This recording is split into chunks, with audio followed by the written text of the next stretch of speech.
Assalamualaikum warahmatullahi wabarakatuh. Kami dari kelompok 4 ingin mempresentasikan berbagai komponen-komponen yang akan kami rakit menjadi CPU.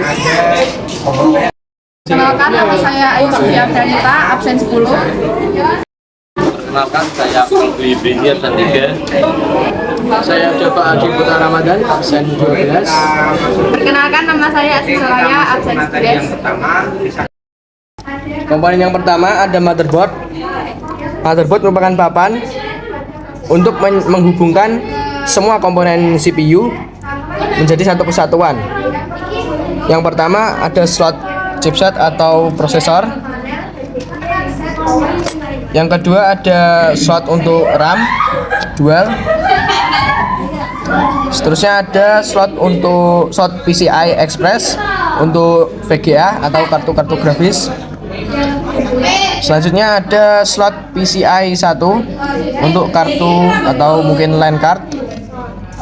Berikutnya ada 20 plus 4 pin main power untuk menghubungkan daya ke motherboard. 4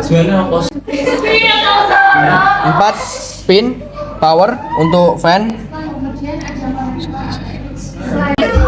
Berikutnya ada port kabel ATA 1 dan port kabel ATA 2, dan juga ada port kabel SATA 1 dan port kabel SATA 2. Ini ada port untuk menyuplai daya dari PSU ke motherboard, dan juga ada port untuk mengeluarkan daya dari motherboard ke heatsink fan itu sendiri. Selanjutnya ada port CD 1, dan juga ada front USB 1, front USB 2, dan beberapa port-port untuk front panel. Selanjutnya ada port untuk front audio, dan juga ada port untuk USB power 1 dan juga port untuk USB power 2. Selanjutnya ada beberapa port untuk menyambungkan ke beberapa device. Yang pertama ada port untuk ini mouse, dan ada port 2 ini untuk keyboard. Selanjutnya port ketiga yaitu port untuk serial communication. Ini untuk menyambungkan ke peralatan yang bekerja dengan transmisi data secara serial. Yang keempat ada VGA port. Ini untuk menghubungkan langsung dengan monitor atau layar. Selanjutnya ada USB port. Ini ada 2 yang langsung dihubungkan ke USB ini tadi 1 dan 2. Selanjutnya ada ini port untuk LAN, jadi tidak usah memakai LAN card lagi. Dan selanjutnya ada yang paling atas di sini untuk line inject port yang digunakan untuk menyambungkan audio. Selanjutnya ada audio outjack. Port ini digunakan untuk mengeluarkan audio ke speaker. Yang berikutnya ada mikrofon jack. Ini digunakan untuk menghubungkan semacam mikrofon ke PC. Berikut adalah port-port yang ada di motherboard. Selanjutnya kita akan memasang prosesor. Prosesor ini menjadi seperti bagian otak pada CPU. Fungsi dari prosesor sendiri adalah untuk menerima perintah, menjalankan, dan mengeluarkan hasil dari perintah. Jadi ini sangat penting untuk memproses semua pemrograman dalam PC. Kita akan memasang prosesor di sini. Jangan sampai memegang bagian ini karena bisa rusak. Jangan sampai terbalik. Sudah pas, langsung kita tutup dan kita kunci. Biasanya akan kita kasih semacam pasta untuk cooler, tapi karena ini PC bekas tidak usah. Kita akan memasang heatsink fan untuk mendinginkan prosesor.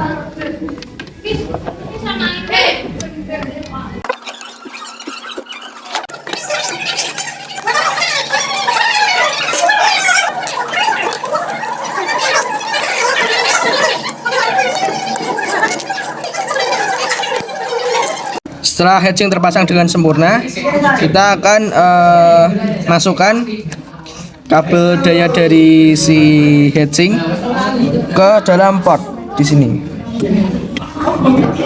Selanjutnya kita akan memasang RAM. Fungsi RAM sendiri adalah untuk sebagai penyimpanan sementara untuk aplikasi-aplikasi atau program-program yang dijalankan oleh CPU itu sendiri. Kita akan pasang di sini. Jangan sampai terbalik. Kita buka dulu kuncinya.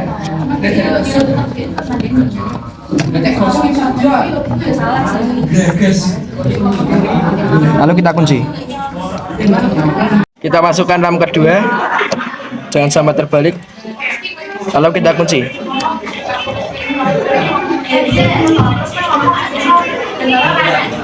Setelah motherboard berbentuk seperti ini, kita akan pasangkan motherboard ke casing.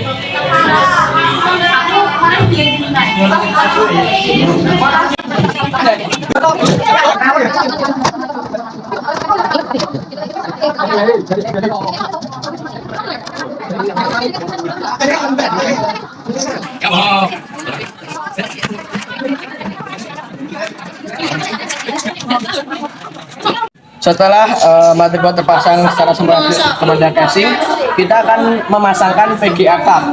Di sini fungsi VGA card sendiri adalah untuk menampilkan dan menunjukkan data video ke dalam layar monitor.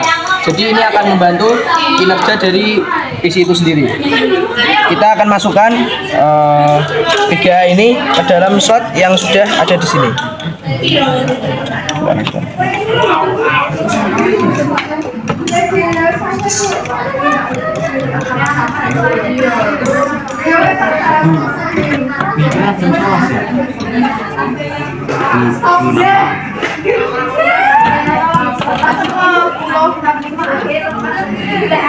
Jika sudah terpasang, mari kita kencangkan oven.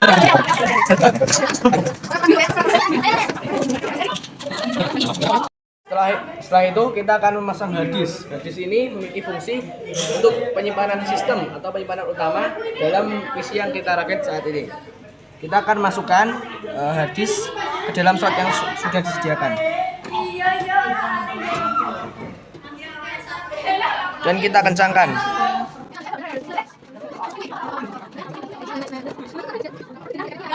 Terpasang dengan kuat, kita akan menambahkan PSU atau Power Supply Unit.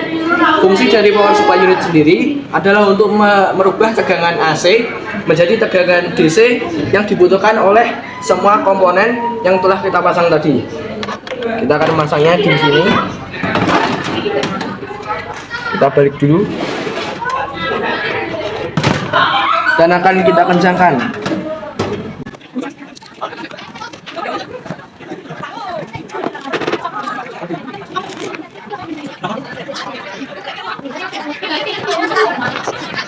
Kemudian ada konektor 20 pin atau 24 pin yang berfungsi untuk menghubungkan power supply dengan motherboard, menyediakan tegangan yang dibutuhkan dan juga untuk menyalakan sistem. Kemudian ada 4 pin main power kabel yang berfungsi pasokan daya utama, tegangan dan grounding, inisial daya dan fungsi kontrol daya.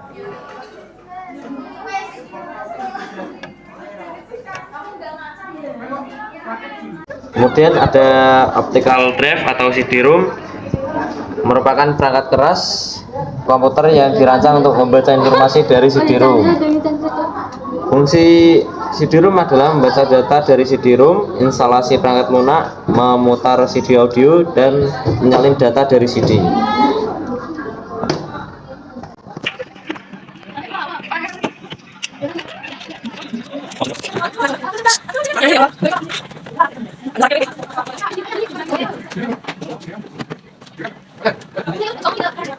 Kemudian ada kabel daya peripheral 4 pin yang berfungsi untuk menghubungkan dengan peripheral device, memberikan daya tambahan dan juga mengatur daya pada peripheral device.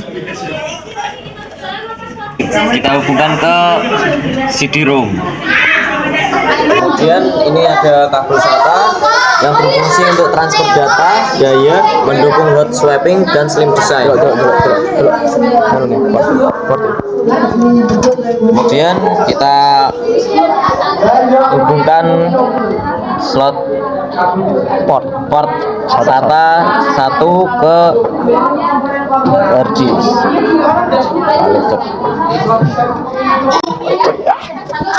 ini hard disk ya, jangan kebalik mas. Gini. Kemudian kita akan memasang baterai CMOS. CMOS berfungsi untuk menyimpan data dalam jumlah kecil atau data ringan di komputer. Lalu di sini ada SATA power yang berfungsi untuk memberikan daya listrik dari power supply ke hard disk. Iya. Kita pasang di sini. Lalu selanjutnya ada kabel fan power yang berfungsi untuk memberikan daya listrik kepada dari power supply, lalu ke motherboard, lalu ke fan. Kita pasang ke motherboardnya. Lalu selanjutnya ada fan USB yang berfungsi untuk menyambungkan antara front device USB ke dalam motherboard. Lalu kita pasang ke motherboardnya. Lalu selanjutnya ada kabel front audio yang akan menyambungkan antara kabel jack di front panel ke dalam mobil atau motherboard. Kita pasang ke motherboardnya. Kemudian ada kabel front panel yang berjumlah ada 5. Yang pertama itu ada power SW. Itu fungsinya untuk menghubungkan kabel power yang berada di casing. Kabel tersebut tidak boleh sembarangan memasang karena kalau satunya salah itu nanti akan berpengaruh kepada fungsi kabelnya. Lalu yang kedua ada HDD LED. Ini fungsinya cuma sebagai lampu indikator bahwa hard disk itu sedang bekerja.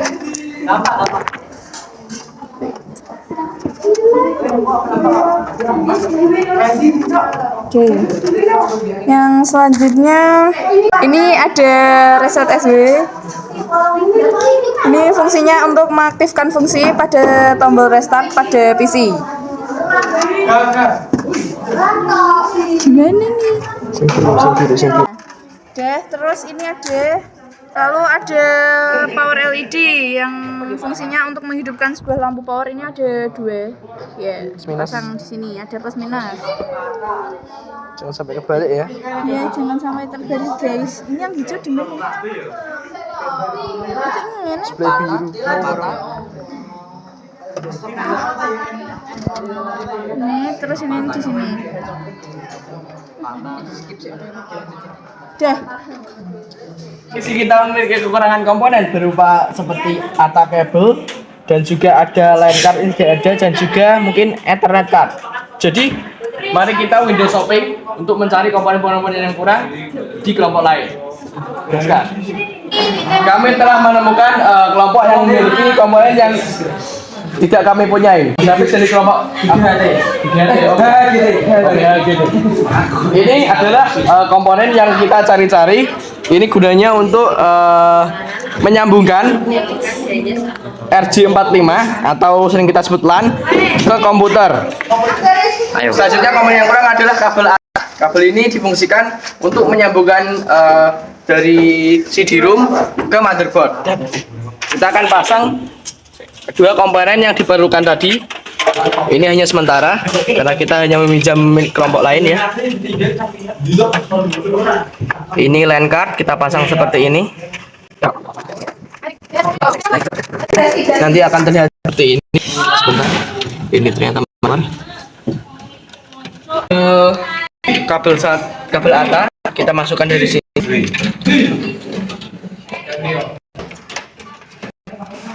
Ke dalam CD-ROM.